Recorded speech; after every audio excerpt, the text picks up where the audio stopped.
source ya malamu ekoki kobimisa mai ya mabe te, makomi ezoloba. Nzete ya malamu ekoki jamais kobota mbuma ya mabe. Ntango misala ya mabe seke source ya mabe, nzete ya mabe natira moto bachangera te. Bandeko to olobelaka makambo mikolo nyonso ke église ya esika oyo ekopambola to pe kobongisa vie na yo epeza pe siko ekobebiselo ve. Tozo vivre ata ya suka oyo Yesu aloba à Bible et Sakola en disant que dans les derniers jours, nous vivons les derniers jours, où tout le monde a abomination, il y a désolation qu'on s'établir dans les saints. Et ma comme ezoloba, tant que monde a bongo, ou kotanga akeba, asala keba, sala attention, veut dire, il faut que la sûreté garde. Tata bozo mona, comme on est pasteur te dit, azali ya mokambi moko ya ba extension ya ACK. Donc moi na évêque Mukuna. Je crois dans la commune à Kinshasa par rapport ya ba information ba pesibiso. Pasteur oyo fréquentera ba prostituée. Maza marié. Aza marié. Aza na mwasi na bana na ndaku fréquentera ba prostituée. Akindara ko mata bampunda na ekuna ko kende ko sepela ko sepelisa nzoto na bachel s'il vous plaît. Et ko s'avérer que achendumba zeme oli asime tande ba mesana koloba que la chair est faible toza batu tokokweya oke tondimi on lui accorde zeme koti ole dasime ba décider ba ke longola zeme na okene kolongola zeme bandeko mwasi ya ndumba akufi yango bomoni bandeko bandumba baye koyindisela ye na kati ya église bandumba baye koyindisa na kati ya église en pleine culte s'il vous plaît. Quelle abomination, quel manque à respect pa na nzambe. Batu bako sambela, batu baye koluka nzambe, batiki bandaku na bango, nakene ko sambela nzambe par rapport à vie na ngai ya situation na nango ya ba problème na ngai. Nzamba sala, nzamba mimonisa me. Baye na kati église bota mambo baye okuta na wana église. Bandumba bamoni ndeko na bango akufi. Bakoti kaka ndenge wana te yango baye koyindisela ye. Bomona do bilili ezoloba ye na kuna commentaire akosala te. Botala makambo koleka kuna papa aza koyemba, bamsu baza kolakisa basupu na tolo, bamsu babeta bashite mabe, bamsu bakitsa bakoupe décalé mabe. Donc en fait nayebi te, mais église ya Nzambe. Église ya Nzambe pasteur te dit moko ya bakambi ya ACK. Kande balobaka tel père, tel fils. Tout le monde a bêti à Bimara, je crois qu'on monnaie en wana maman à Bimara plus ou moins 6 mois passés. Que ba trompe ba kata mo abota sous ezate pour na nini parce que avec mukuna longola ezemi. Et compliqué et vie. Ba banda ko bimana avec après ko kabona avec na mwasi na ye. Et azala surpris avec abala etaki obala mwasi mususu ba continuer bolingo malgré ça et puis après et comme ya zemi avec le bizemi faut longwa ba longola zemi compliqué et vie lelo mama na kuma kolela aya ba congolais ba lukele solution ba pese mbongo na ba pese mbongo mama yo tongo yo yoka bilengi biso zala te elobaka ta deni lesi opesaki nani tour no mboka te sikoyo ntango ekomi milelo nde tokabola bapasi pendant que ntango yo banda kosepelaki yo moko non ça ne devait pas se passer comme ça maman mema nkolo oloba bakinois mema nkolo bandeko mwana bato akufi mwana bato akufi mpona ne parce que pasteur te dia ke na olongolisa ezemi ndeko nanga mwasi ndeko nanga mobali ozolanda ngai nayebi kolinga nzambe mingi kolemba te ko décourager te mpona bamaka biloko oyo pourquoi parce que mutu nyonso amibenga mosali na nzambe lor liboso fo yeba mosali na nzambe te c'est pas bible ezoloba ngo clair que dans les derniers jours ebele bakoya bakoloba nanga Seigneur n'avons-nous pas prophétisé en ton nom, n'avons-nous pas performé des miracles en ton nom? Mais je leur dirai ouvertement que je ne vous ai point connu. Retirez-vous de moi, vous qui commettez l'iniquité. Il y a des gens que vous voyez performer des miracles aujourd'hui. Dieu ne les connaît pas et il ne les a jamais connus. Il y a là tout le monde qui t'a moto likolo ba ko sanza moto même. Tout le monde ba cancer ezolimwa soi-disant. Batu babota te ba ko bota. O ba pigme pe ba pesa mabota ti. To ka ba témoignage ti. Banganga pe ba marabu pe ba sala ba cérémonie pe mutu azuize miti. Bozo mona soi-disant ba maladi bazobika. Mais nzamba oloba Bible ezoloba Yesu oloba. Na oloba na bango ouvertement ke na tikala koyeba bino te. Ndeko mwasi ndeko mobali soto oloba makambo oyo. Eza te ke tozoya awa po toya kosalir, ko-exposer, kobimisa bato moko mabe. Non, non, non. Toyeka koteya liloba nzambe. Parce que makambo na oloba c'est dans la Bible. C'est noir et blanc dans la parole de Dieu. Et moi, étant disciple de Jésus, j'ai reçu la mission de faire de toutes les nations des disciples. Yesu ava mata ebisi ba disciple. Oyo nga na enseigner bino na prendre bino pe bo enseigner yango pa ba misusu. Ngai natangi na makomi Bible zoloba na ngai na tanga suka ba fo ba kobima ono ya ba vrai. Bible zoloba na Esaïe basi ebele ba kokanga mobali moko na elamba koloba ke pesa biso ka kombo na yo mais to kolata biso moko to se prendre en charge biso moko. Tozo mona ngo lelo basi wana bandeko ezali église. Basi wana eza bas faux serviteur tozo mona lelo balati kombo ya Yesu.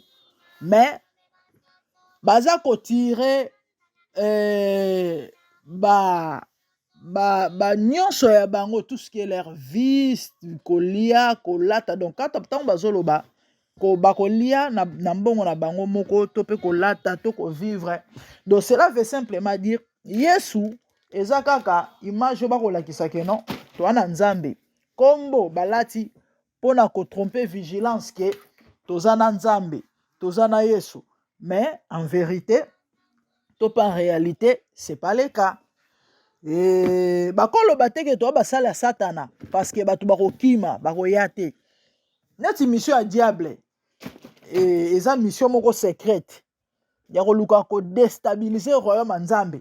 Yango moni ba jana ye bayaka na mposo ya même na kati ba lourd ravisseur.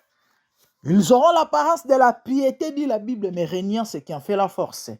Yo mona mosel na nzambe azote yo tika bikobo mais ekobiste azote yo linga muninga na yo mais yo ye moko mutu aketo azote yo de tout ce que ya azote yo eza makambo ya zo vivre te lui vit le contraire ya makambo ya zo loba na yo. C'est ce que la Bible nous dit. Donc tant tozoya eza poto ya kokebisa bato contre ba faux ouvriers. Oh apôtre Paul azolobela. Et voilà les faux ouvriers. Église aboye bato pe bazo kende. Ya on a lo na bino église bakenda ngo par révélation. Église bakenda ngo te po pasteur aza vie nanga. To aza ya quartier, to aza boga, to aza jeune, to aza mayela tanga mingi ayebi koloba non non non église bakenda ngo bongo te. Église bakenda ngo par révélation. Fo nzambe molimo santo orienté yo. Ke bisika oyo eza bisika ya malamu ya kokende koluka nzambe ya kokende kosambela nzambe. Et sans cela en tout cas lelo bandeko to mona bat baso ba balle perdu combien ba koti na sama belé likolo mambo. Combien ba passer ba longoli si bango pe bazemi ba kufi. Na kati ya église ya kena pas ndumuna pas prostituée mais ebele ba sela na kati ya église. Combien ba leki ba mbeka na bandenge moko boye. Donc nous devons faire très attention bandeko na ngai. Soto lo ba mambo yo. Eza parce que eza makambo Bible ezo ko tia biso en garde contre yango déjà babiloko oyo fo batu bayeba ya babiloko oyo ezo salema ezo leka lelo oyo yango bomoni bandeko to kolobela makambo oyo pona ko fungola batu misu kolamusa batu kokebisa batu. Faites très attention mama moto achako motu wana oyebi eta dame na ye moto oyo bengaka dadi pasteur oyebi eta dame na ye moto ayaka soi-disant oya kolandela baprière na vie ya bana na vie na yo na ndako e consort oyebi eta dame na ye est-ce que oyebi réellement soki aza na nzambe to so aza serviteur ya nzambe to ya nzambe te, parce que komamaka na elongi te nayebisaka bino ke mosali na nzambe bayebaki na mateya azoteya te, ke le fait ke azoteya yo tika masumu nde elingi elobaki yo na mosali na nzambe. Mosali na nzambe bayebaka ye te na apparence. Mosali na nzambe ya solo bakonfirmaka ye na révélation. Ah oui, eya na bamisusu tokoloba ono tokoloba misala neti oyo misala ebimi libanda, oui, mais crois-moi, Jésus a dit ça, je crois, eza na Matthieu 8 ntango Yesu azotya bato azo Matthieu 5 bazolobela béatitude 6 makambo ya losambo 7 tout ça, je crois, à partir ya ba 7 wana mata kende ntango Yesu azotya bato en garde contre bafaux ouvrier, alobela makambo ya bafaux en disant ke bakoyi bambuma na misala na yango, pardon, nzete na bambuma na yango. Alobi eya na bato mosusu wana Yesu moto aoloba, eya na bato mosusu bokoyeba bango na misala, oui, mais eza na misusu il vous faut du temps. Tala, eya na bato bavanda na bandoki ndako moko eya na basali na nzambe babala bandoki na oloba na bino makambo te mpo babetelanga lisolo. On a vécu des choses, on a vu des choses tout autour de nous, toyoka batémoignage ya kosakana te. Mosali na nzambe abala ndoki bavandi ne pe 20 ans mariage mayebaka teke mwasi azala tchore, vice versa.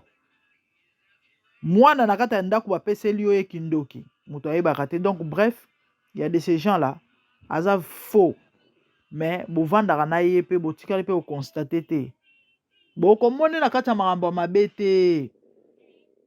En tout cas ozwa na ye problème te, amutu alimemia ya komikitisa ya boliong, donc okoluke na mutu mosusu ye te, mais bokamwa mokolo oyo nzambe akoexpose ye bondima te eza ye. Ngana yoka lisolo ya paster mwa nzambe malamu moto apesa témoignage wana moko ya basali ya nzambe malamu na poto azoexplike ancien wana na Congo, soki ancien soki paster azali paster adjoint abanda mpe kopambola bamabala tata na mokolo nzambe aexposa ye eza te ke yo balota ye mabe te, ye moko tellement asali bamabe mingi, tellement détruire bavie ebele. Imagine na kati ya église nzambe ye moko nzambe asimba motema na ye aya kotubela kazalaka ndoki bamariage tout apambolaka bamariage wana ekufaka kaka, eza ye moto atiaka semence wana. Donc aloba bamakambo ya somo bato bakoka te bato bandima te bavanda na église pendant combien d'années. Faut faire très attention. Ba confiance aveugle nde ezoboma bato lelo. Nayoka moko mosusu ndeko moko alobi nga bapaster ya bagene nazala na baconfiance na bango te, nga paster banda na ba 50 ans mata, et pourtant parmi bavrai aventurier na escroc tona bapaster ya mikolo tellement na expérience ya makambo yango moto abozoba bondima te so bapesi yo age na yo okamwa, mais tata oyo makambo azosala c'est ça, eza likambo ya mbula te, ya likambo ya age te, ya likambo ya bande bolimbisa ngai ya apparence te, ya koyeba koloba te, ya kozala calme te, kimia te, otondisi suki na motu lokola sosoliso mwana ya moto abaluki akala branché te, aza connecté te, aza scotché te, akipa bamakambo ya lelo te. Ye wana nde mosali na nzambe solo de trompe toi, ozala surpris okuta ozomona ya connecté, ya scotché, ya branché, ya loyenge wana nde kutu moto wana bonzamba solo. Bandeko c'est ça. Donc ce que vous devez retenir, ou encore message de kopesa lelo ezali, faites très attention. C'est vrai, et ya babiloko oyo tosi tomesani nango tozomona yango, ce qui fait même que lelo bato ebele baso na confiance ni ya nzambe ni ya basali ya nzambe. Récemment, plus ou moins 2 jours passés na TikTok tolanda mateya ndeko mwasi moko ya mati alobi nalanaka bamateya te, nayebi te eloko nini yango ematisi nga awa mambo alobi etouche nga. Alobi je peux tout suivre sauf moto babengi un serviteur de Dieu. Pourquoi? Azala déçu par un serviteur de Dieu. Mobali abala ye pasteur mais asala makambo moko oyo amonaki non na mokili oyo bato ya nzambe bazalaka te. Mais nzambe koma nzambe ayebi koma te sika arécupérera bana na ye yango na oprofite na peso conseil. Tu as été déçu na bamakambo neti ya baboye to na bamama okutana na parcours na yo to na bamama moko oyoka. Cela n'exclut pas les vrais, hein? Cela ne veut pas dire le fait que tu as des faux bâtons partout, des vrais bazatétés. On ne peut pas parler, il y a faux dollars sans que vrai dollar est là. Bien que ba vrai baza ebelete, oui. Ma komi mutezo lobango. Plusieurs abandonneront la bonne voie pour s'attacher aux esprits séducteurs et aux doctrines des démons. Ba faux baleki ba vrai na ebele, ça c'est vrai. La Bible l'éprouve. Mais sauf que ba vrai bazali kobo sanangote. Et tu as tout intérêt de t'attacher à Dieu. Tu as tout intérêt de ne pas abandonner. Parce que sali est individuel. Mutuna mutu tel kazali na tango suka, tope na mukolo suka a rendre compte ya vie na ye na sena moi. Yo ya oloba te nzambe so nga na tika ma mo sambela, eza parce que nazaki dessus passer wana chaka ndumba na zemi et puis après bakelo on la zemi ya kufi passer wana nzamba miséricordieux soki lelo ndenga no to so la boy. Ndo zo landa nga boy. À se ressaisir na sincérité nyonso abongoli motema nzamba olimbise pa oyamba ye oza surpris na mokolo suka omoni olobi ome oyo sango bidoba na ye akoti lola nde nini nga na kelifelo bane obolimbisa ngai eza ba terme ba kombo babengaka bango bato basalaka babuzoba et consort. Pasteur lidobi toyoka bakombo wana bolimbisa ngai mais c'est ça mo folo ba mambo tel que zali oui na bandeko loba tu as tout intérêt de t'attacher à Dieu. Au contraire, tant que mona marambo et pousse au soupe nzambe. Pourquoi? Parce que la Bible dit bien que lorsque vous verrez l'abomination de la désolation s'établir dans les lieux saints, que celui qui lui fasse attention. Bon, on bomona insalamable ko salema. Ba marambo mingi to bika lelo to peto mona za babilembo tango suka. En dehors ya auto zolo belawa. Mais lorsque tant bozomona ba mambona nyonso na o ezala ya kata église ya libanda Bible zoloba que la personne qui lui fasse attention, qu'est-ce que cela veut dire? Donc keba ou encore zala sur tes gardes parce que ezoko annoncer quelque chose. Bandeko enlèvement ko salema anytime. Enlèvement ko salema anytime. Si vous enlèvez mes salimités, yaya, liwe ko yupe ko surprendre yo. Es-tu prêt? Ndeto oso la boy. Lelo osogi lelo yeso azongi yo kende. Mutuna. Donc, mon frère, ma sœur, tant au mona ba mambo peso sou makasi. Ya oluka nzambe. Parce que so ekokisa mite yeso obima lokuta, il faut ekokisama. Po ya loba rangote. Bible zolo baba un vrai prophète parmi ba signo ba la vrai prophète c'est lorsque zolo ba mambo zo kokisa. Ce qu'on m'a mouillé sur le basso et kokisa mite bon monte yeso bimu mutalokuta. Aloba ina tango suka ba fo ba ozala. Mais il faut to bika ba fo. Il faut bazala, ba guerre il faut zala, il faut ba guerre ezala. Banzale ko zala, il faut banzale zala. Pour confirmer maloba nzambe.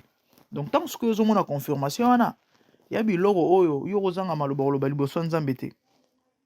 Ils ont biloko zo lakse non nzamba za solo. Donc yo il faut milengele. Oza lokola ba vierge sage. O bazina mafuta na bango. Pe bakene na mobali ya libala. Mama papa bongisa etamboleli. Parce que liwe ko surprendre yo lelo. To pa enlèvement ko salema lelo. O kende wapi. Puisqu'après la mort il y a une vie. Cette vie dépend de la manière dont l'homme a vécu sous le soleil. Tambola malamu. Po bongisa éternité na yo. Mais so tambola mabe. O vivre ndengo lingi pourquoi? Parce que ba pasteur kout ba tambola malamu te. En tout cas, et vous avez excuse pour na yo te. Tango tele maliboso mokonzi. Et vous avez excuse pour na yo te. Ok na moto. Bible mtezolo bangai te.